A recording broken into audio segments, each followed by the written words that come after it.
ഗുരുർബ്രഹ്മാ ഗുരുർവിഷ്ണു ഗുരുർദേവോ മഹേശ്വരഃ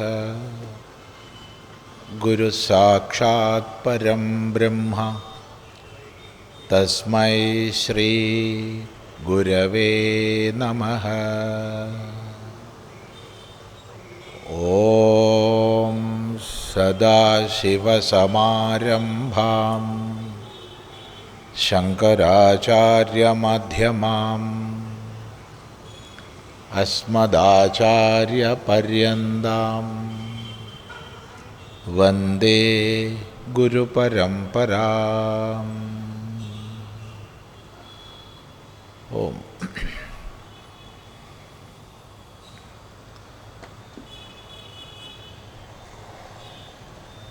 മുമ്പ് ഇവിടെ പറഞ്ഞതുപോലെ ഈ കഴിഞ്ഞ കൃഷ്ണപക്ഷ ഏകാദശി മുതൽ ശുക്ലപക്ഷ ഏകാദശി അടക്കം അദ്വൈതാശ്രമം ആഹ്വാനം ചെയ്തതനുസരിച്ച് ആയിരക്കണക്കിന് പേര് ഇരു സന്ധ്യകളിലും ശ്രീരാമനാമാർച്ചന ചെയ്യുന്നുണ്ട്. അതിൻ്റെ മധ്യത്തിലാണ് നമ്മൾ ഈ ഒത്തുചേരുള്ളത്. ഒരു ദിവസം നമ്മളിവിടെ അർച്ചന ചെയ്യേണ്ടായി. ഇന്ന് നമ്മളുടെ ഈ സമാപ്തി ദിവസം അല്പസമയം കൂട്ടായി നമുക്ക് രാമനാമം ജപിച്ചിട്ട് വിഷയത്തിലേക്ക് കടക്കാം. ഒരു 18 പ്രാവശ്യം എങ്കിലും എല്ലാവർക്കും ഒന്നിച്ച് ജപിക്കാം. ഓം ശ്രീരാമ ജയ രാമ ജയ ജയ രാമ. ഓം ശ്രീരാമ ജയ രാമ ജയ ജയ രാമ. ഓം ശ്രീരാമ ജയ രാമ ജയ ജയ രാമ. ഓം ശ്രീരാമ ജയ രാമ ജയ ജയ രാമ. ഓം ശ്രീരാമ ജയ രാമ ജയ ജയ രാമ. ഓം ശ്രീരാമ ജയ രാമ ജയ ജയ രാമ. ഓം ശ്രീരാമ ജയ രാമ ജയ ജയ രാമ. ഓം ശ്രീരാമ ജയ രാമ ജയ ജയ രാമ. ഓം ശ്രീരാമ ജയ രാമ ജയ ജയ രാമ. ഓം ശ്രീരാമ ജയ രാമ ജയ ജയ രാമ. ഓം ശ്രീരാമ ജയ രാമ ജയ ജയ രാമ. ഓം ശ്രീരാമ ജയ രാമ ജയ ജയ രാമ. ഓം ശ്രീരാമ ജയ രാമ ജയ ജയ രാമ. ഓം ശ്രീരാമ ജയ രാമ ജയ ജയ രാമ. ശ്രീരാമ ജയ രാമ ജയ ജയ രാമ. ഓം ശ്രീരാമ ജയ രാമ ജയ ജയ രാമ. ഓം ശ്രീരാമ ജയ രാമ ജയ ജയ രാമ.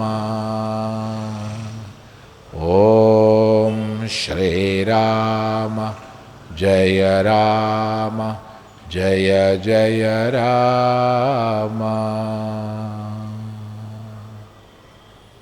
ഓം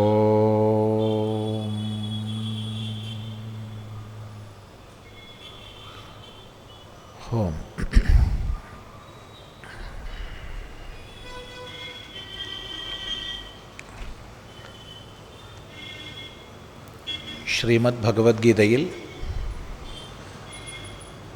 5-ാം അധ്യായത്തിൽ 17-ാമത്തെ ശ്ലോകം നമ്മൾ ഇന്നലെ ശ്രദ്ധിച്ചു. തദ്ബുദ്ധയഃ തദാത്മാനഃ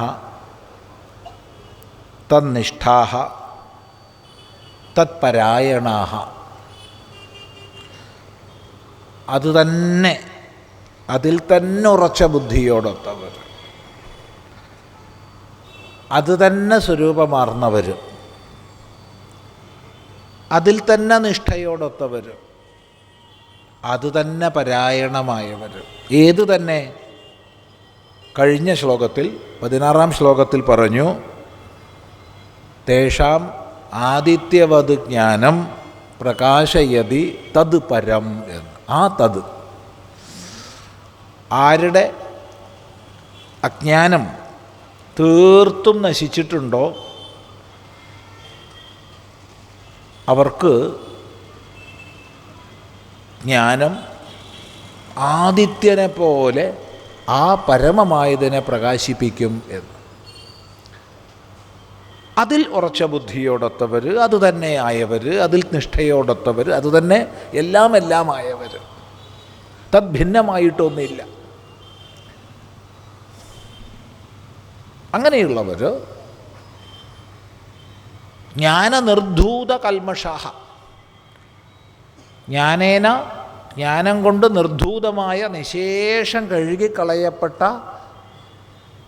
അജ്ഞാനവൃത്തികളോടുകൂടിയവർ. അവർ അപുനരാവൃത്തിം ഗച്ഛന്തി, പുനരാവൃത്തിരഹിതമായ പദത്തെ പ്രാപിക്കുന്നു. അവർക്കിനി ഒന്നും നേടാനില്ല, ഒന്നും നഷ്ടപ്പെടാനും ഇല്ല. അവർ കൃതാർത്ഥന്മാരായി. അങ്ങനെയുള്ള വിദ്വാൻമാരുടെ, വിജ്ഞാനികളുടെ, പണ്ഡിതന്മാരുടെ ലക്ഷണം എന്താണ്? അവരുടെ ലോകവീക്ഷണം എങ്ങനെയാണ്? അവരുടെ ലക്ഷണം എന്താണ്? അവരുടെ ലോകവീക്ഷണം എന്താണ്? ഇത് വളരെ പ്രധാന വിഷയമാണ്.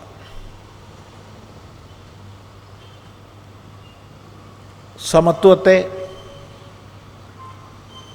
ഏകത്വത്തെ കുറച്ചും കൂടി ഇറങ്ങി വന്ന് പറഞ്ഞാൽ സമാനതയെ, സമത്വവും സമാനതയും വ്യത്യാസമുണ്ട്. ഇപ്പോൾ സമത്വത്തെ, ഏകത്വത്തെ അല്ലെങ്കിൽ സമാനതയെ ലക്ഷ്യമാക്കിയും ശ്രേഷ്ഠമായ ആശയമാക്കിയുമൊക്കെ നമ്മൾ കാണാറുണ്ട്. അത് വാഗ്ദാനം ചെയ്തുകൊണ്ട് പല പല പ്രസ്ഥാനങ്ങളും പ്രവൃത്തികളും പ്രത്യേക ശാസ്ത്രങ്ങളും ഒക്കെ ഉണ്ട് ലോകത്തിൽ. പലപ്പോഴും ബാഹ്യങ്ങളായ എന്തിൻ്റെയെങ്കിലുമൊക്കെ അടിസ്ഥാനത്തിലുള്ള സമത്വമോ സമാനതയോ ആയിരിക്കും അവിടെ മുൻനിർത്തപ്പെടുന്നത്. എന്നാൽ ഈ വിജ്ഞാനി പരമമായ സമത്വത്തിലാണ് എത്തിച്ചേർന്നിരിക്കുന്നത്. ഈ വിജ്ഞാനിയുടെ ദൃഷ്ടി പരമമായ സമത്വ ദൃഷ്ടിയാണ്. അതിൽ പരം മറ്റൊരു സമത്വ ദൃഷ്ടിയില്ല. അതെങ്ങനെയാണ് നോക്കൂ. വിദ്യാവിനയസമ്പന്നേ ബ്രാഹ്മണേ ഗവിഹസ്തിനേ ശുനി ചൈവ ശ്വപാകേ ച പണ്ഡിതാ സമദർശിനഃ. വിദ്യാവിനയസമ്പന്നേ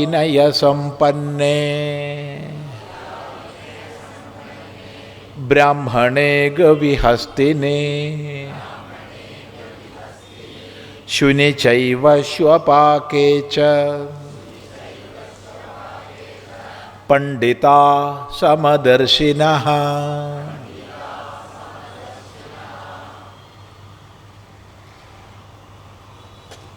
വിദ്യാവിനയസമ്പന്നേ ബ്രാഹ്മണേ.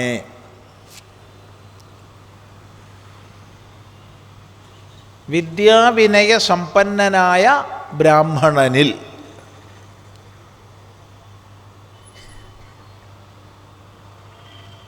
നമ്മൾ എല്ലാ ജീവരാശിയെയും ഒരേ ചൈതന്യ സ്വരൂപൻ്റെ ആവിഷ്കാരമായിട്ടാണ് നോക്കിക്കാണുന്നത്. ഈശാവാസ്യമിദം സർവം,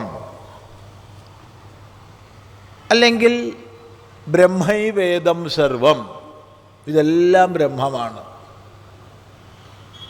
പുരുഷ ഏവ ഇദം സർവം, ഇതെല്ലാം പൂർണ്ണ സ്വരൂപനാണ്. ആത്മൈവേദം സർവം, ഇതെല്ലാം പരമാത്മാവ് തന്നെ. ഈ അർത്ഥത്തിൽ നൂറുകണക്കിന് ശ്രുതികളുണ്ട്. അപ്പോൾ ഈ കാണാകുന്ന സമ്പൂർണ്ണ ജീവരാശിയെയും ഒരു ഭേദവുമില്ലാതെ പരമമായ സത്യത്തിൻ്റെ ആവിഷ്കാരമായിട്ടാണ് നമ്മൾ കാണുന്നത്. അതുകൊണ്ട് തന്നെ എല്ലാത്തിലും നമുക്ക് ഭവ്യദൃഷ്ടിയുണ്ട്. എന്നാൽ ആത്യന്തികമായി ഏകമാണെങ്കിലും വ്യാവഹാരികമായി പല വ്യത്യാസങ്ങളും ഉണ്ട്. ഇല്ലെന്ന് പറയാനൊക്കില്ല. നമ്മൾ ഈ ഇരിക്കുന്നവരെല്ലാവരും ആത്യന്തികമായി ഒന്ന് തന്നെയാണ്, പക്ഷെ വ്യാവഹാരികമായി ഭേദമുണ്ട്. നമ്മുടെ ഗുണഘടനയുടെ ഭേദം, ചിന്തിക്കുന്നതിൻ്റെ ഭേദം, പ്രതികരിക്കുന്നതിൻ്റെ ഭേദം, അറിയാനുള്ള കഴിവിൻ്റെ ഭേദം, ചെയ്യാനുള്ള കഴിവിൻ്റെ ഭേദം, ഒട്ടനവധി.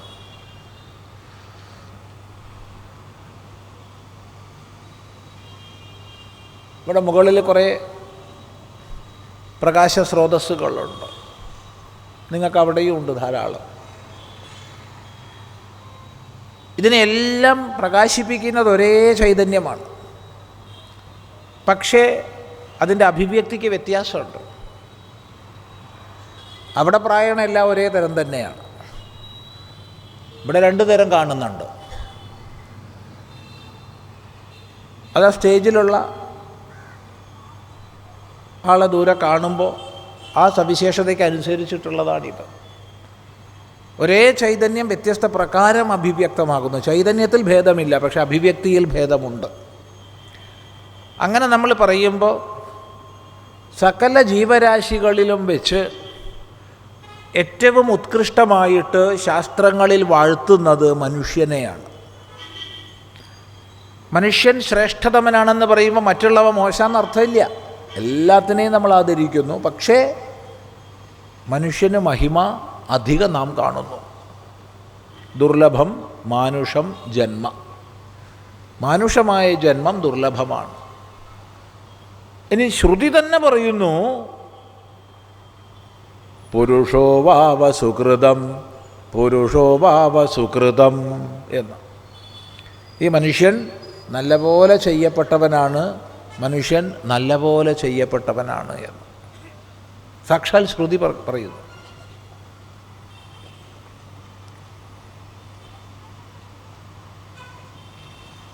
ചർച്ചകളുണ്ടാവാം, അഭിപ്രായങ്ങളോ അഭിപ്രായ വ്യത്യാസങ്ങളും ഉണ്ടാവാം. എങ്കിലും മനുഷ്യനാണ് ഉയർന്ന സൃഷ്ടിയെന്ന് ഋഷീശ്വരന്മാർ ആവർത്തിച്ച് പറയുന്നു. ഇനി മനുഷ്യൻ്റെ വിശേഷമായ കഴിവെന്ത്?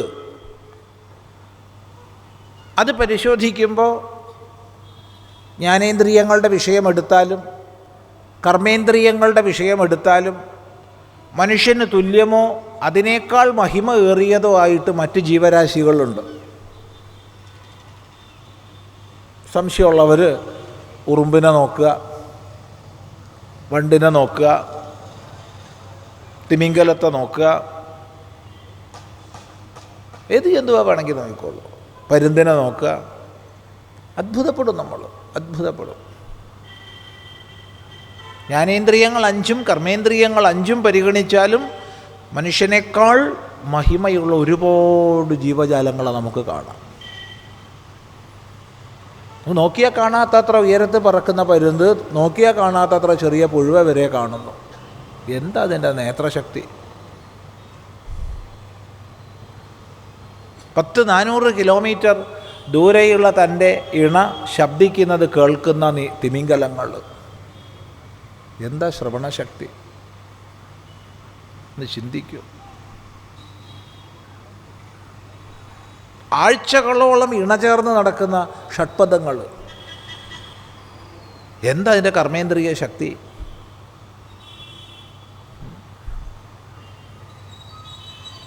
ഏതെങ്കിലും ഒരു ജന്തു മുറിയിലെങ്ങാണ്ട്, മുറിയിൽ പുറത്തല്ല പറയണത്, മരിച്ച് പോകുന്നൊരവസ്ഥ വന്നാൽ മതി, എന്തെങ്കിലും കൊച്ചു ജന്തുക്കൾ എവിടുന്നറിയില്ല ഉറുമ്പ് വരുന്നത്. എന്താ അവയുടെ ഘ്രാണശക്തി? സവിശേഷതയാർന്ന വർഗത്തിൽപ്പെട്ടതാണ് വരിക, എല്ലാ വർഗത്തിൽപ്പെട്ടതും വരില്ല. മാംസാഹാരികളായ പ്രത്യേകതരം ഉറുമ്പുകളാണ് വരുന്നത്, നമുക്കറിയുന്നതാണ് ഇതൊക്കെ. അപ്പോൾ പിന്നെ മനുഷ്യൻ്റെ സവിശേഷത എന്ത്? ഒറ്റ സവിശേഷതയേ ഉള്ളൂ. ബ്രഹ്മാവലോകധിഷണം പുരുഷം വിധായ മുദമാപദേവഃ എന്ന് ശ്രീമദ് ഭാഗവതത്തിൽ സ്പഷ്ടീകരിക്കും. സർവകാരണത്തെ സാക്ഷാത്കരിക്കാനുള്ള വിശേഷ ബുദ്ധിയോടുകൂടിയ മനുഷ്യൻ രൂപപ്പെട്ടപ്പോഴാണ് സൃഷ്ടിപ്രക്രിയ പൂർണ്ണമായത് എന്ന്.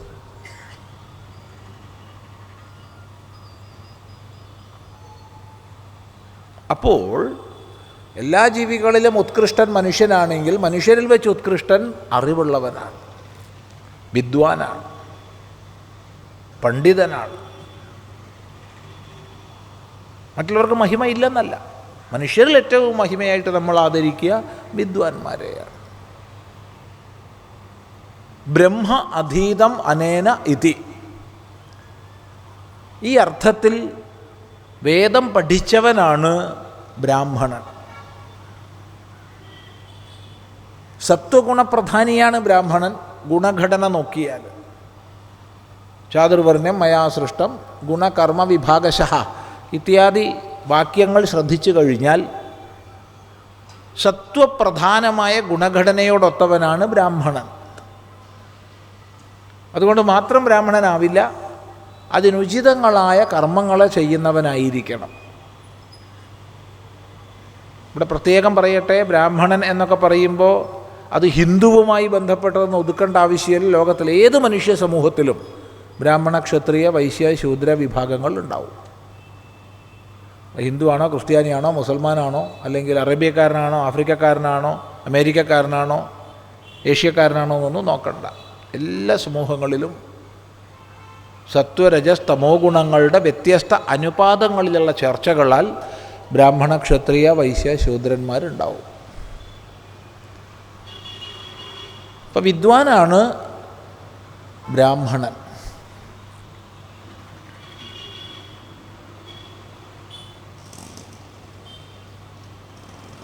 ബ്രാഹ്മണ ശബ്ദത്തിൻ്റെ നിരുക്തി തന്നെ തത് അധീതേ തത് വേദ, അതിനെ അധ്യയനം ചെയ്യുന്നു, അതിനെ അറിയുന്നു എന്ന അർത്ഥത്തിൽ വേദപര്യായമായ ബ്രഹ്മശബ്ദത്തിൻ്റെ കൂടെ അന വരുമ്പോഴാണ് ബ്രാഹ്മണ ശബ്ദം ഉണ്ടാവുന്നത്.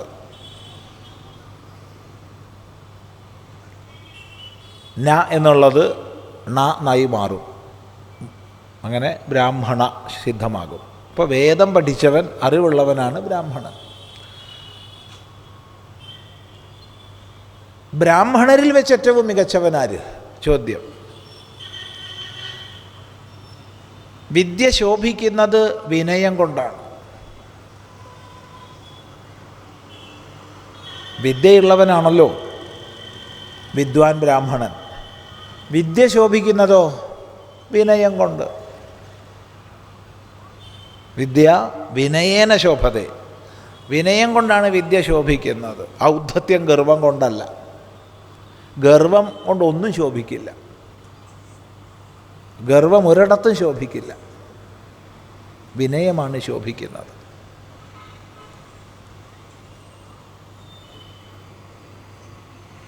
അപ്പോൾ മനുഷ്യരിൽ ഉത്കൃഷ്ടൻ ബ്രാഹ്മണനെങ്കിൽ ബ്രാഹ്മണനിൽ ഉത്കൃഷ്ടനാര്? വിനയത്തോടൊത്തവൻ. വിദ്യാവിനയസമ്പന്നേ ബ്രാഹ്മണേ. വിദ്യയും വിനയവും ഒത്തുചേർന്ന ബ്രാഹ്മണനിൽ. ഗവി, ഗോവിൽ. ഗോവിന് അനേക ശബ്ദങ്ങളുണ്ട്, അനേക അർത്ഥങ്ങളുണ്ട്. ഗോശബ്ദത്തിന് വേദമെന്നർത്ഥമുണ്ട്. ഗോശബ്ദത്തിന് ജ്ഞാനമെന്നർത്ഥമുണ്ട്. ഗോശബ്ദത്തിന് ഭൂമി എന്നർത്ഥമുണ്ട്. ഗോശബ്ദത്തിന് രശ്മി എന്നർത്ഥമുണ്ട്. ഗോശബ്ദത്തിന് മലയാളത്തിൽ നമ്മൾ പറയും പ്രകാരം പശു എന്നർത്ഥമുണ്ട്.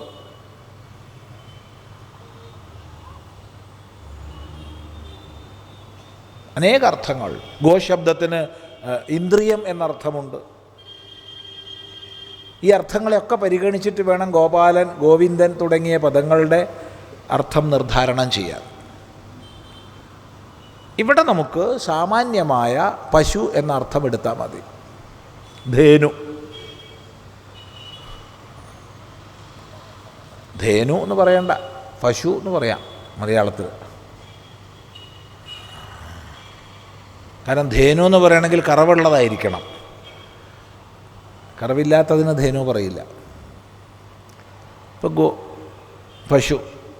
അപ്പോൾ വിദ്യാവിനയ സമ്പന്നനായ ബ്രാഹ്മണനിലും പശുവിലും ഹസ്തിനി. ഹസ്തി എന്ന് പറഞ്ഞാൽ ആന. ഹസ്തിനി ആനയിൽ. ആനയിലും ശുനി. ശുനി പട്ടിയിലും. ശുനി എന്ന് മാത്രം പറഞ്ഞാൽ പട്ടിയിൽ എന്നർത്ഥം. ശ്വൻ ശബ്ദത്തിന് പട്ടി എന്നർത്ഥം. പട്ടി എന്ന് പറഞ്ഞാൽ നായ. നായയിൽ. നായ പട്ടി വ്യത്യാസമൊന്നും അവിടെ കൽപ്പിക്കണ്ട.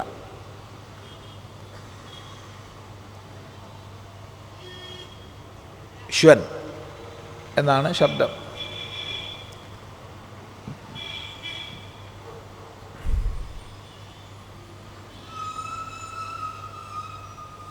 ശ്വപാക്കേ.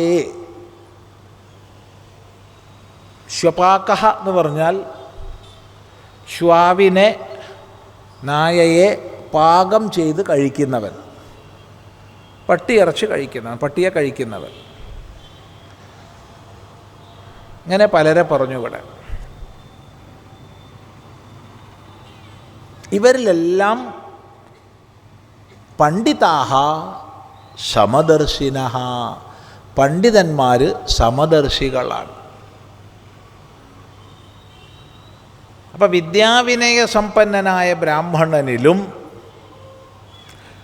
പശുവിലും ആനയിലും പട്ടിയിലും പട്ടിയെ പാകം ചെയ്ത് കഴിക്കുന്നവനിലും വിദ്വാൻ സമദർശിയാണ്.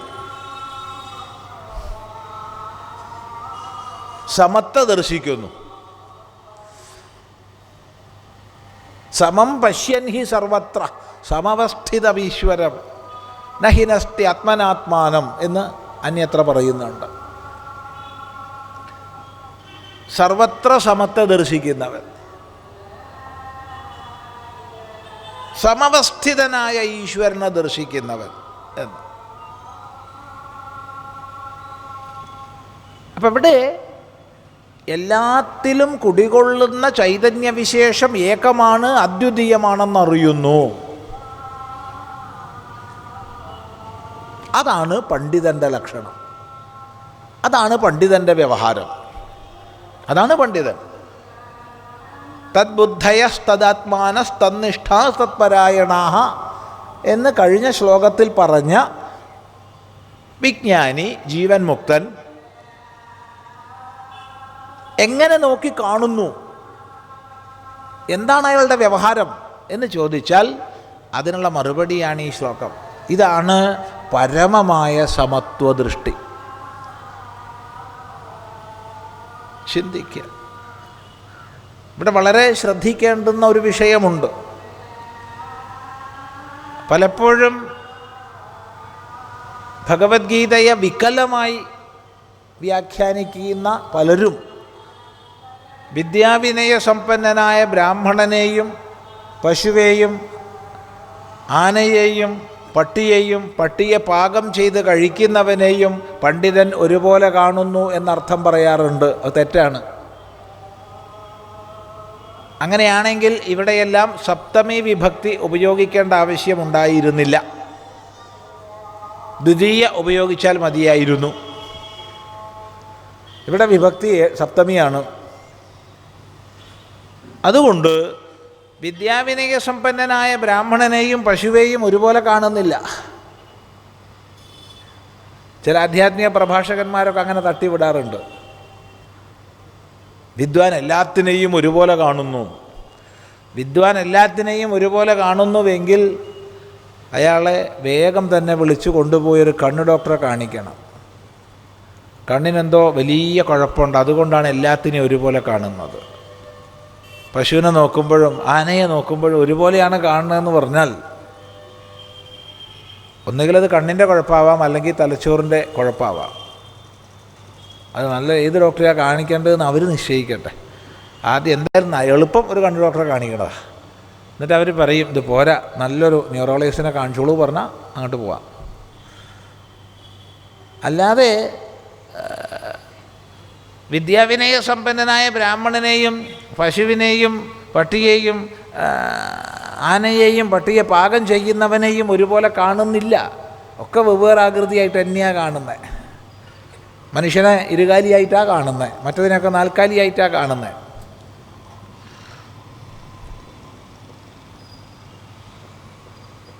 എന്നാൽ ഇവരിലെല്ലാം നിലകൊള്ളുന്ന ഉണ്മ ഏകമാണ്, അദ്വിതീയമാണ് എന്നറിയുന്നു. എല്ലാത്തിലും കുടികൊള്ളുന്ന ഉണ്മ ഏകമാണ്, അദ്വിതീയമാണെന്നറിയുന്നു.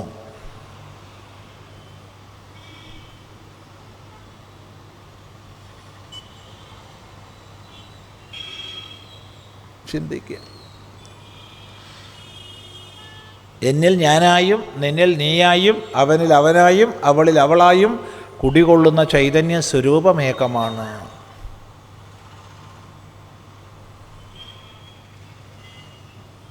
അപ്പോൾ വ്യവഹാരത്തിൽ ഭേദം ഉണ്ടാവുമോ? വ്യവഹാരത്തിൽ ഭേദം ഉണ്ടാവും. ശ്രീരാമകൃഷ്ണദേവൻ പറയുന്ന വളരെ രസകരമായ കഥയുണ്ട്. എല്ലാം ബ്രഹ്മമെന്ന് പഠിപ്പിച്ചു ഗുരു, എല്ലാം ബ്രഹ്മമെന്ന് പഠിച്ചു ശിഷ്യൻ.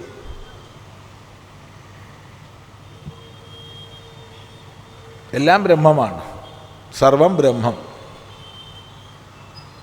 അങ്ങനെ ഒരു ദിവസം വഴിയിലൂടെ പോകുമ്പോൾ മദം പിടിച്ച ആന എതിരെ വരുന്നുണ്ട്. എങ്ങനെയോ തൻ്റെ ജീവൻ നിലനിർത്തിക്കൊണ്ട് മറ്റുള്ളവർക്ക് അപകടം ഉണ്ടാവരുതേ എന്ന് വിചാരിച്ച് ആന പാപ്പാൻ മുകളിലിരിക്കുന്നുണ്ട്.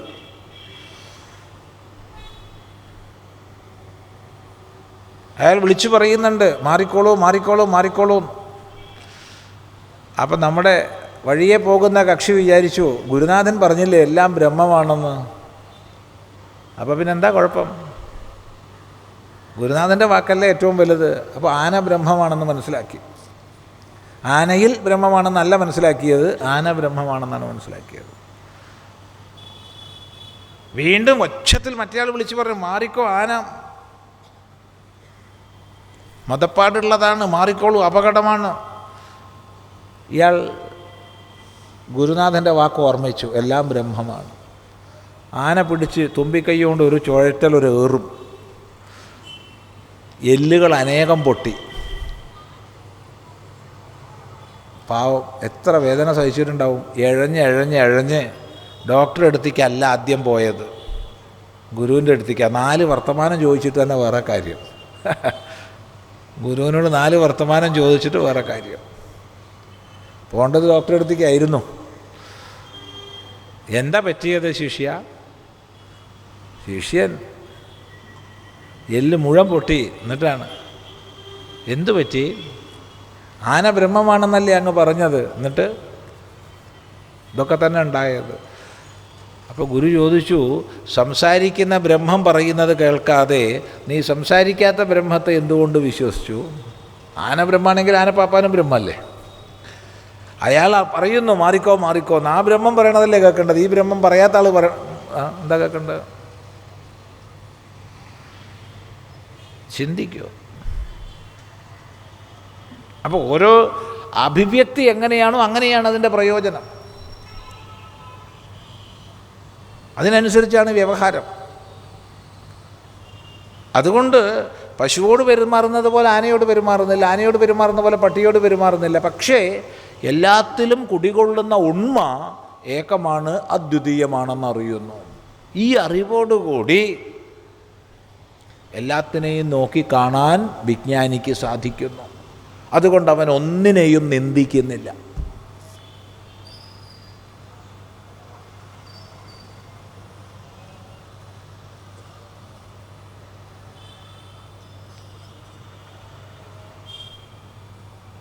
ചിന്തിക്കുക.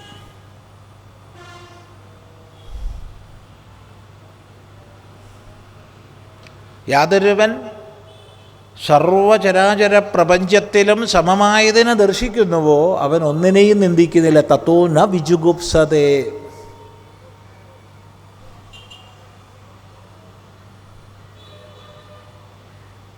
യസ്തു സർവാണി ഭൂതാനി ആത്മന്യേവാനുപശ്യതി സർവഭൂതേഷു ചാത്മാനം തത്തോ ന വിജുഗുപ്സതേ. ഉപനിഷത്ത് പ്രഖ്യാപിക്കും.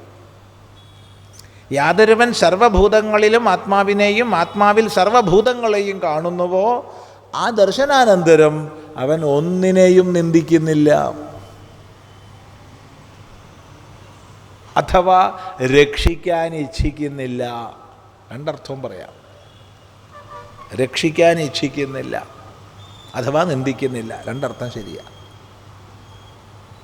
കാരണം അഭേദ ബുദ്ധി ഉറച്ചു കഴിഞ്ഞു. അപ്പം എല്ലാ വ്യവഹാരഭേദങ്ങളെയും കാണുന്നതോടൊപ്പം അഭേദമായ സ്വരൂപത്തെ ദർശിക്കുന്നു വിജ്ഞാനി. ഇതാണ് പരമമായ സമത്വം. ഈ ആത്മൈകത്വ ദർശനമല്ലാതെ പരമമായ സമത്വമില്ല. അല്ലാതെ മറ്റു പലതിൻ്റെ അടിസ്ഥാനത്തിൽ നമുക്ക് സമത്വം കാണാൻ പറ്റും, അത് പരിമിതമാണ്. ഇപ്പോൾ ഒരു ഏതെങ്കിലും തരത്തിൽപ്പെട്ട വർഗീയത നമ്മൾ വെച്ചു എന്ന് വിചാരിച്ചോളൂ. ഉള്ളവൻ്റെ വർഗം, ഇല്ലാത്തവൻ്റെ വർഗം, അങ്ങനെ വിഭജിച്ചു എന്ന് വിചാരിച്ചോളൂ. ഉള്ളവൻ്റെ വർഗം, ഇല്ലാത്തവൻ്റെ വർഗം. അല്ലെങ്കിൽ വേണ്ടില്ല ഏതെങ്കിലും തരത്തിൽപ്പെട്ട മതത്തിൻ്റെ പേരിലോ രാഷ്ട്രീയത്തിൻ്റെ പേരിലോ ജാതിയുടെ പേരിലോ ഭാഷയുടെ പേരിലോ ലിംഗത്തിൻ്റെ പേരിലോ എന്തിൻ്റെയെങ്കിലും പേരിലോ നമുക്ക് ഓരോ വിഭാജനം വയ്ക്കാം. അങ്ങനെ വെച്ചാൽ അതിനുള്ളിൽപ്പെട്ടവരിൽ സമത്വം ഉണ്ടാവും, പക്ഷെ അല്ലാത്തവരിൽ അസമത്വമോ വിഷമത്വമോ ഉണ്ടാവും. ഇതല്ല. ഇത് കേവലം മനുഷ്യരിലെ സമത്വമല്ല, ബ്രഹ്മാദി സ്തംഭപര്യന്തമായ സകലത്തിലുമുള്ള സമത്വമാണ്. ഇതിൽ പരം ഒരു സമത്വ ദർശനം ഉണ്ടാവാനില്ല.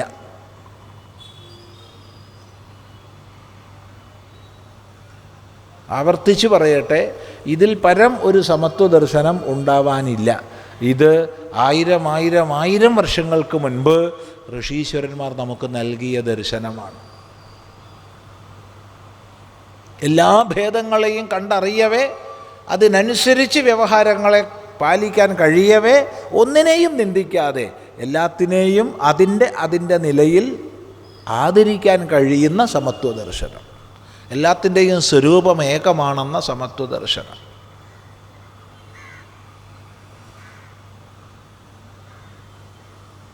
ചിന്തിക്കുക. ഏതായാലും ഈ ദർശനത്തിലേക്ക് എത്തിയവർ ബ്രഹ്മനിഷ്ഠന്മാരാണ്. അവർക്കിനി ഈ സംസാരക്കളികളൊന്നും ഇല്ല, ജനന മരണങ്ങളില്ല. അത് നേരത്തെ പറഞ്ഞു, ഒന്നും കൂടി ഉറപ്പിക്കുകയാണ്. നോക്കൂ, ഇഹൈവ തൈർജിത സർഗോ യേഷാം സാമ്യേ സ്ഥിതം മനഃ നിർദോഷം ഹി സമം ബ്രഹ്മ തസ്മാത് ബ്രഹ്മണി തേ സ്ഥിതാഃ. ഇഹൈവ തൈർജിത സർഗോ യേഷാം സാമ്യേ സ്ഥിതം മനഃ നിർദോഷം ഹി സമം ബ്രഹ്മ തസ്മാത് ബ്രഹ്മണി തേ സ്ഥിതാഃ.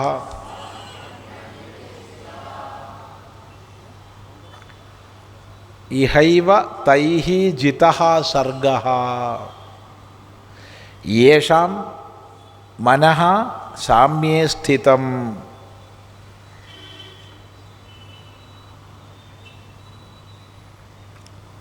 യേഷാം യേഷാം യാവരുടെ. ഇന്നിപ്പോൾ മലയാളത്തിൽ നമ്മൾ യാവരുടെ എന്നൊന്നും പ്രയോഗിക്കാറില്ല. അങ്ങനെ പറഞ്ഞാൽ പലർക്കും മനസ്സിലാവുക പോലും ഇല്ല, ഇല്ലേ? യാവരുടെ എന്ന് പറഞ്ഞാൽ എന്താ അർത്ഥം സ്വാമി? നീയൊക്കെ ഇപ്പം ഇന്നത്തെ കാലത്തെ മലയാളം പറഞ്ഞൂടെ? എന്തിനാ ഇപ്പം ഇന്നത്തെ കാലത്ത് സമ്പന്നമായ ഒന്നും ഇല്ലാതാക്കാൻ പോണത്? യാവരുടെ എന്നുള്ളതിന് യാവരുടെ തന്നെ പറയണം. അല്ല, എന്നാൽ ഏവരുടെ എന്ന് പറഞ്ഞാൽ പോരെ? അപ്പം കേശാം എന്നുള്ളതിന് എന്ത് തർജ്ജമ ചെയ്യും? ഇപ്പം കേശാം എന്ന് പറഞ്ഞാൽ ഏവരുടെ, യേശാം എന്ന് പറഞ്ഞാൽ യാവരുടെ. ഇപ്പം യാവർ എന്ന് പറഞ്ഞാൽ ഏതെങ്കിലും ഒന്നിനെ പറയാൻ വേണ്ടി, പരാമർശിക്കാൻ വേണ്ടിയാണ് യദ് ശബ്ദം ഉപയോഗിക്കുന്നത്. യദ് ശബ്ദം ഉപയോഗിക്കുന്നത് പരാമർശത്തിനാണ്. പ്രശ്നത്തിലാണ് കിം ശബ്ദം ഉപയോഗിക്കുന്നത്, അവിടെയാണ് കേശാം എന്ന് പ്രയോഗിക്കുക. അതാണ് ഏവരുടെ എന്ന് മലയാളത്തിൽ പറയേണ്ടത്. ഇത് യാവരുടെ എന്നാണ്. ഇപ്പോഴും നമ്മൾ ഈ സമ്പന്നമായ ഭാഷ, എത്ര സമ്പന്ന മലയാളം, ഇതൊരു സമ്പത്താണ്. എത്ര അക്ഷരങ്ങളുണ്ട്. ആ സമ്പന്നത നിലനിർത്താനും വളർത്താനുമാണ് നോക്കേണ്ടത്. അതിൽ അഭിമാനിക്കാനാണ്. പക്ഷേ വിഷമം തോന്നും നമ്മൾ ഇന്ന് പ്രയോഗിച്ചുകൊണ്ടിരിക്കുക വികല പദപ്രയോഗങ്ങൾ. നല്ല മലയാളം തന്നെ, നല്ല ഭാഷ തന്നെ ഒരു മനസ്സിലാവാത്ത അവസ്ഥയിലാണ് സമാജത്തിൻ്റെ സ്ഥിതി. അപ്പം എന്താ ഇപ്പം ചെയ്യുക? അതിരിക്കട്ടെ. അപ്പം യേശാം എന്ന് പറഞ്ഞുകൊണ്ട് അതൊക്കെ പറഞ്ഞു മാത്രം. യാവരുടെ മനസ്സാണോ, യേശാം മനഃ സാമ്യേ സ്ഥിതം, സമത്വത്തിൽ സ്ഥിതി ചെയ്യുന്നത്. ഏതാ സമത്വം? തൊട്ട് മുൻ ശ്ലോകത്തിൽ പറഞ്ഞു, വിദ്യാവിനയ സമ്പന്നേ ബ്രാഹ്മണേ ഗവിഹസ്തിനി ശുനി ജൈവ സ്വപാകേച്ച പണ്ഡിത സമദർശിന പറഞ്ഞു. ആ സമം, സമം എല്ലാത്തിലും എല്ലാവരിലും സമമായി കുടികൊള്ളുന്ന ഭാവമാണ് സാമ്യം. സമത്തിൻ്റെ ഭാവം സാമ്യം. ആ സമഭാവത്തിൽ ആരുടെ മനസ്സുറച്ചിരിക്കുന്നുവോ എല്ലാ വൈജാത്യങ്ങളെയും കണ്ടറിയുന്നു. ഈ വൈജാത്യങ്ങളെയൊക്കെ കണ്ടറിയുമ്പോഴും ഇതിൻ്റെയെല്ലാം സ്വരൂപം സമമാണെന്നുള്ള ബോധം.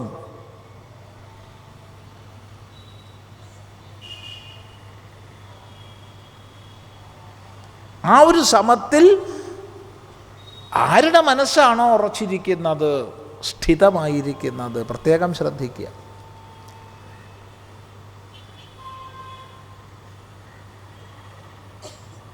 തേഷാം, എന്താ അവർക്കുള്ള ഫലം? ഇഹൈവ തൈഹി ജിതഃ സർഗഃ. തൈഹി അവരാൽ, ഇഹ ഏവ ഇവിടെ തന്നെ ഈ ലോകത്തിൽ തന്നെ, ഈ മനുഷ്യജന്മത്തിൽ തന്നെ, സർഗഃ ജിതഃ, സർഗം ജയിക്കപ്പെട്ടിരിക്കുന്നു. സൃജ്യന്തേ ഇതി സർഗഃ, സൃഷ്ടിക്കപ്പെടുന്നതാണ് സർഗം, സൃഷ്ടി നടക്കുന്നത്. അപ്പോൾ സർഗം എന്നുള്ളതിന് ഇവിടെ സൃഷ്ടി എന്നർത്ഥമെടുക്കാം. അവർ സൃഷ്ടിയെ ജയിച്ചിരിക്കുന്നു. ചോദിച്ചാൽ ന സ പുനരാവർത്തതേ, അവർ പിന്നെ ജനിക്കുന്നില്ല, പിന്നെ ജനിക്കേണ്ടതില്ല. പിന്നെ കർമ്മസംസ്കാരം അവരിൽ പരിമിതമായി ശേഷിച്ചിട്ടില്ല.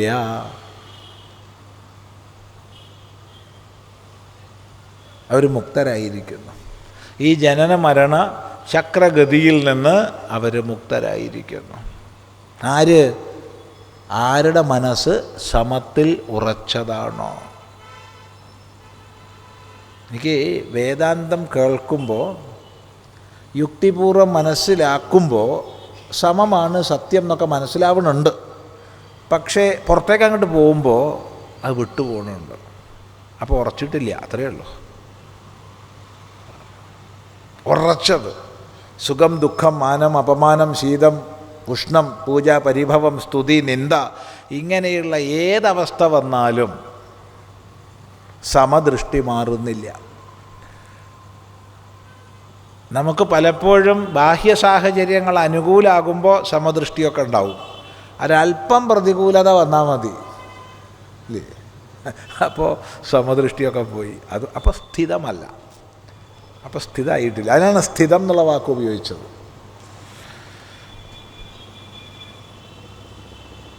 സാമ്യേ സ്ഥിതം, സാമ്യത്തിൽ ഉറച്ചിരിക്കുന്നത്, സമഭാവത്തിൽ ഉറച്ചിരിക്കുന്നത്.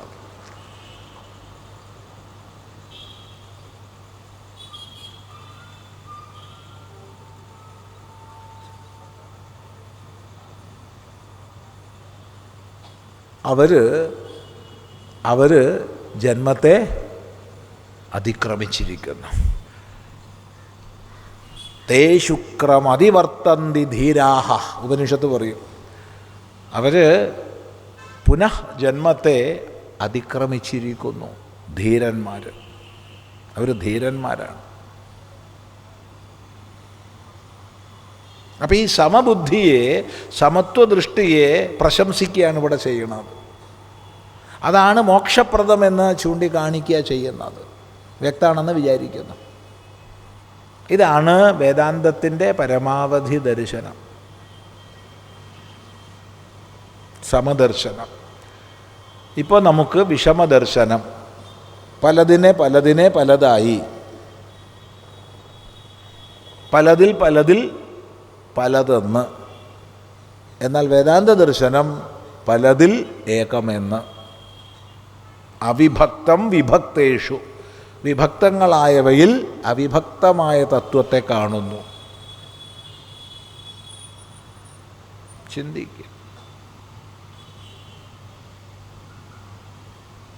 ഈ ഒരു സമത്വ ദർശനം കൊണ്ട് അവർ ജന്മചക്രത്തെ അതിക്രമിക്കുന്നു.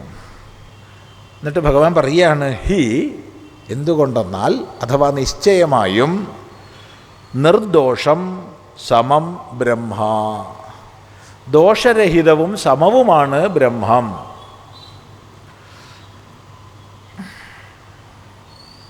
ഉപാധികൃതമായ ദോഷങ്ങളോ ഗുണങ്ങളോ തത്വത്തിലില്ല. ഇവിടെ വിദ്യാവിനയ സമ്പന്നനായ ബ്രാഹ്മണനും ഗോവും ഹസ്തിയും ശ്വാവും ശ്വപാകനും ഒരുപോലെയാണോ വ്യവഹരിക്കുന്നത് എന്ന് ചോദിച്ചാൽ അല്ല. ആ വ്യത്യാസങ്ങളൊക്കെ ഉപാധികൃതമാണ്. ഉപാധികൃതമായ വ്യത്യാസം സത്യത്തിലില്ല, അധിഷ്ഠാനത്തിലില്ല. അധിഷ്ഠാന ദർശനം നേടുമ്പോൾ ഈ വ്യത്യാസങ്ങൾ ബാധിക്കുന്നില്ല.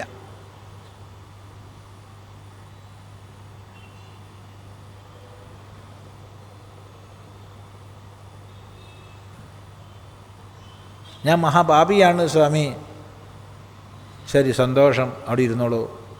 ഞാൻ കുറേ പുണ്യം ചെയ്തവനാണ് സ്വാമി, ശരി, നീ അവിടെ ഇരുന്നോളൂ. ഞങ്ങൾ രണ്ടാളെ ഒന്നിച്ചിരുത്തിയ ശരിയാണോ? നിങ്ങൾ പുണ്യവും പാപവും പ്രവർത്തിക്കേണ്ടെന്നേ, അവിടെ ഇരുന്നോളൂ. നമുക്ക് രണ്ടു പേരോട് ഒന്നിച്ച് സംസാരിക്കാം,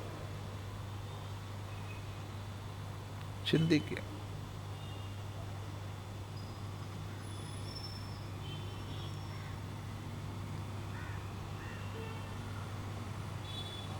ഉപാധികൃതങ്ങളായ ഭേദങ്ങൾ ഉപാധിയുടെ തലത്തിൽ മാത്രമാണ്. അധിഷ്ഠാനമായി ഭേദമില്ല. ഈ അഭേദ സ്വരൂപത്തെ കാണുക.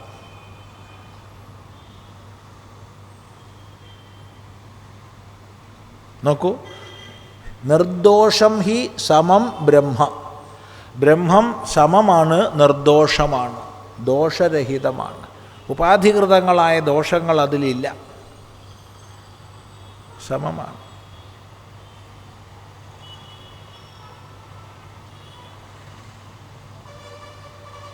ഉപാധിയുടെ സവിശേഷതകൾ അതിൻ്റെതായ നിയമമനുസരിച്ച് നിങ്ങൾ ചിന്തിച്ചോളൂ, വിരോധമില്ല. ഉപാധികളിൽ ഭേദമില്ല എന്നൊന്നും പറയുന്നില്ല. ഉപാധികളിലൊക്കെ ഭേദമുണ്ട്. ഉപാധികളുള്ള കാലത്തോളം ഭേദം ഉണ്ടാവും. എന്നാൽ വേദാന്ത ദൃഷ്ടി ആ ഭേദങ്ങൾക്കുള്ളിലുള്ള അഭേദത്തെ നോക്കിക്കാണുന്നു, അതിനെ നോക്കിക്കാണാൻ പഠിപ്പിക്കുന്നു.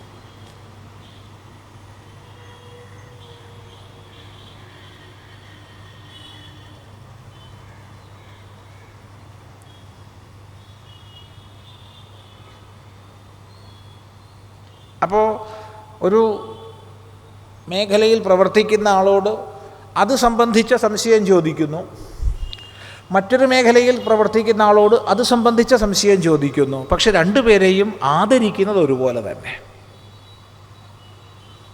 എല്ലാ തൊഴിലുകളെയും അതുകൊണ്ട് തന്നെ ശ്രേഷ്ഠമായി കാണുന്നു. അതുകൊണ്ട് നാളെ മുതൽ ഡോക്ടറെ അടുത്ത് പോകേണ്ട കേസിൽ എഞ്ചിനീയർ അടുത്ത് പോകുന്നില്ല. ഡോക്ടറെ അടുത്ത് പോകേണ്ട കേസ് ഡോക്ടറെ അടുത്ത് തന്നെ പോകും, എഞ്ചിനീയർ അടുത്ത് പോകേണ്ടതിൽ എഞ്ചിനീയർ അടുത്ത് തന്നെ പോകും. പക്ഷേ ആദരവ് എല്ലാവരെയും ആദരിക്കുന്നു സമമായിട്ട്. അയാൾ അടിച്ചു വാരുന്ന ആളാണ്, ആയിക്കോട്ടെ, അയാൾ അയാളുടെ ജോലി ചെയ്യുന്നു. ആ ജോലിയും അപ്പുറത്തെ ക്ഷേത്രത്തിൽ പൂജിക്കുന്നു, അയാളുടെ ജോലിയും ഒരുപോലെ കാണുന്നു. അതുകൊണ്ട് ഇയാളോട് പോയിട്ട് നാളെ ക്ഷേത്രത്തിൽ പൂജിക്കാനോ അയാളോട് പോയിട്ട് അടിച്ചു വാരാനോ പറയുന്നില്ല. പക്ഷേ എല്ലാ തൊഴിലുകളെയും ഒരുപോലെ ആദരിക്കുന്നു, എല്ലാ തൊഴിലാളികളെയും ഒരുപോലെ ആദരിക്കുന്നു.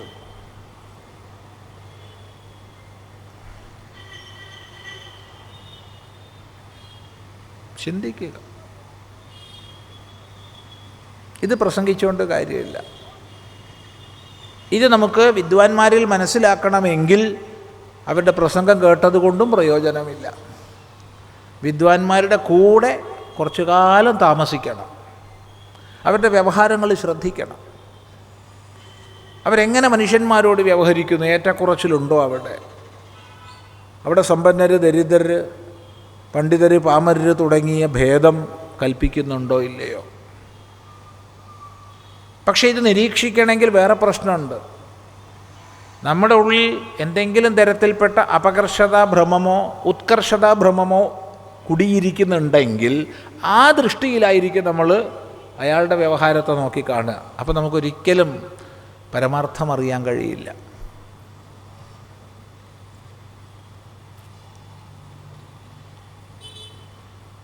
അതുകൂടി ശ്രദ്ധിക്കേണ്ടതാണ്.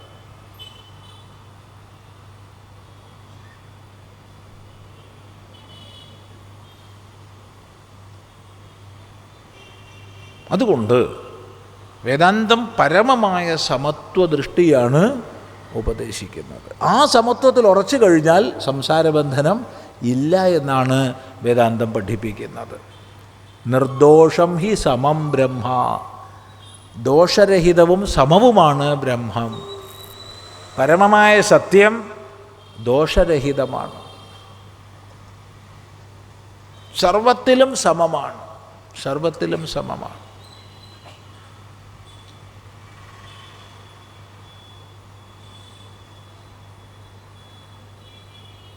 ചിന്തിക്കുക.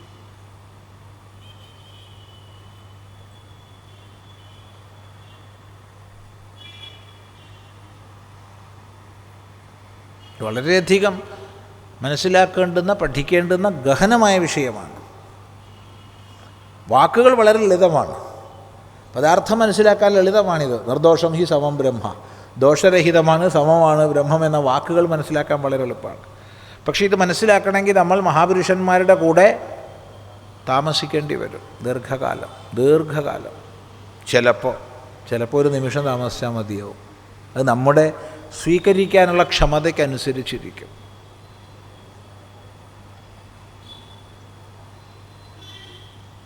തസ്മാത് അതുകൊണ്ട് തേ അവർ, ആര്? സമദൃഷ്ടിയുള്ളവർ, ആരുടെ മനസ്സ് സമത്തിൽ ഉറച്ചിരിക്കുന്നോ അവർ ബ്രഹ്മണി സ്ഥിതാഹ, ബ്രഹ്മത്തിൽ സ്ഥിതന്മാരാണ്, ബ്രഹ്മനിഷ്ഠന്മാരാണ്.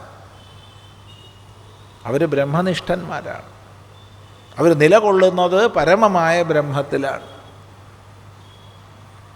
അവരെയാണ് ബ്രഹ്മനിഷ്ഠന്മാരെന്ന് പറയുന്നത്. ശ്രദ്ധിക്കുക. വേദാന്തത്തിൻ്റെ സകല പ്രമാണങ്ങൾക്കും പരമമായ പ്രമാണമാണ് വേദാന്തം.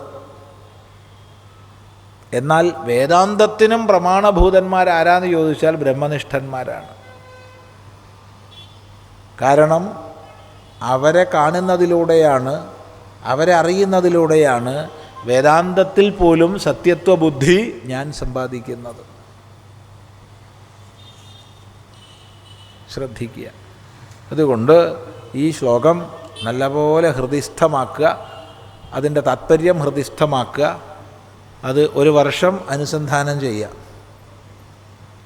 ഒരു സംവത്സരക്കാലം ഈ ഒരു വാക്യം, ഏത് വാക്യം? നിർദോഷം ഹി സമം ബ്രഹ്മ തസ്മാത് ബ്രഹ്മണി തേ സ്ഥിതാഹ എന്നുള്ളത്. എങ്ങനെയാണ് അവർ ജീവിക്കുന്നത്? പറയുകയാണ്, അവർക്ക് പ്രിയത്തെ പ്രാപിച്ചാൽ പ്രഹർഷം ഉണ്ടാകുന്നില്ല, അപ്രിയം പ്രാപിച്ചാൽ ഉദ്വേഗം ഉണ്ടാകുന്നില്ല, സ്ഥിരബുദ്ധിയായിരിക്കുന്നു, അസമ്മൂഢനായിരിക്കുന്നു. അവരാണ് ബ്രഹ്മനിഷ്ഠന്മാർ. അതിൻ്റെ വ്യാഖ്യാനത്തിലേക്ക് കടക്കുന്നില്ല, ശ്ലോകം മാത്രം പറഞ്ഞ് അർത്ഥം പറയാം. ന പ്രഹൃഷ്യേത് പ്രിയം പ്രാപ്യ നോദ്വിജേത് പ്രാപ്യ ചാപ്രിയം സ്ഥിരബുദ്ധിരസമ്മൂഢോ ബ്രഹ്മവിദ് ബ്രഹ്മണി സ്ഥിതഃ.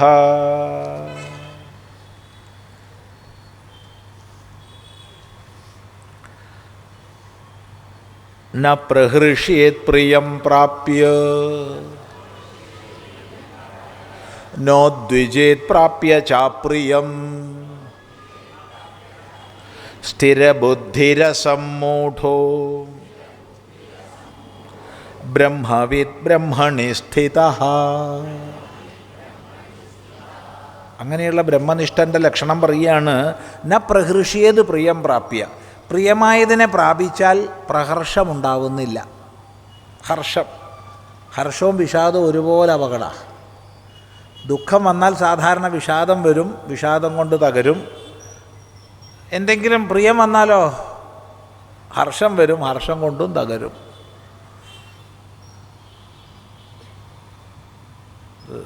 വളരെ ചെറുതായപ്പോൾ കണ്ടൊരു കാഴ്ച ഒരിക്കലും മറക്കാത്തതുണ്ട്, അറിഞ്ഞത്. ഒരു ചായ കച്ചവടക്കാരനാണ്, നല്ലൊരു മനുഷ്യനാണ്. അക്കാലത്ത് 1 രൂപ നോട്ട് കൊടുത്താൽ 1 ലക്ഷം കൂടെ പോരും. ആ കാലം, ഇന്നത്തെ പോലെ കോടികളൊന്നും പോരൂല. ഇന്നങ്ങനെയാണ്, ആ കാലം അതാണ്. ഇയാളങ്ങനെ 1 രൂപ നോട്ട് കൊടുത്തു, ടിക്കറ്റ് എടുത്തു. സ്വപ്നേബി സമ്മാനം പ്രതീക്ഷിച്ചിട്ടൊന്നുമില്ല. ഒരു ദിവസം ഇയാൾ ഇങ്ങനെ ചായ ഒഴിക്കണ സമയത്താണ് വിവരം അറിഞ്ഞത്, എൻ്റെ 1ാം സമ്മാനം. ഒറ്റ സന്തോഷം കൊണ്ട് വാ പൊളിച്ചതാണ്. പിന്നെ ബന്ധുക്കളാണ് തുണി കൊണ്ട് കെട്ടിയത്. കഴിഞ്ഞു, അപ്പം കഴിഞ്ഞു. ആ പൊളിച്ച പൊളിയാലേ ഉള്ളൂ. നിന്നുപോയി, സംഗതി നിന്നുപോയി. ഹർഷം അപകട. എന്തെങ്കിലും സുഖം വന്നാൽ നമ്മൾ ഹർഷത്തെ പ്രാപിക്കും, എന്തെങ്കിലും ദുഃഖം വന്നാൽ വിഷാദത്തെ പ്രാപിക്കും. ബ്രഹ്മനിഷ്ഠൻ ഇത് രണ്ടും പ്രാപിക്കുന്നില്ല. ന പ്രഹൃഷ്യേത് പ്രിയം പ്രാപ്യ ന ഉദ്വിജേത് പ്രാപ്യ ച അപ്രിയം. അപ്രിയത്തെ പ്രാപിച്ചാൽ ഉദ്വേഗവും ഇല്ല. ഉദ്വേഗം ഞെട്ടലാണ്. ഉദ്വേഗം ഞെട്ടൽ, അതൊക്കെ ഞെട്ടലും ഉണ്ടാവില്ല. പിന്നെ എങ്ങനെയാണ് ജീവിക്കുക? സ്ഥിരബുദ്ധിയായിട്ടിരിക്കും. സ്ഥിരത്തിലുറച്ച ബുദ്ധിയാണ്, അതുകൊണ്ട് സ്ഥിരബുദ്ധിയാണ്. അസമ്മൂഢ, തത്വവിജ്ഞാനിയാണ്, അതുകൊണ്ട് ഒരിക്കലും മൂഢനാവുന്നില്ല. അങ്ങനെ ബ്രഹ്മനിഷ്ഠനായിട്ട് ബ്രഹ്മവിത്ത് കഴിയും എന്നാണ് പറയുന്നത്. അതുകൊണ്ട് ഇതിനെ നല്ലപോലെ അനുസന്ധാനം ചെയ്ത് വേദാന്തത്തിൻ്റെ ലക്ഷ്യതലം നല്ലപോലെ ബൗദ്ധികമായി ഉറപ്പിക്കുക. സാധനയിലൂടെ, വിചാരത്തിലൂടെ അതാണ് പരം ലക്ഷ്യം എന്നുള്ളത് ബോധിക്കുക. അത്രയേ പറയാനുള്ളൂ.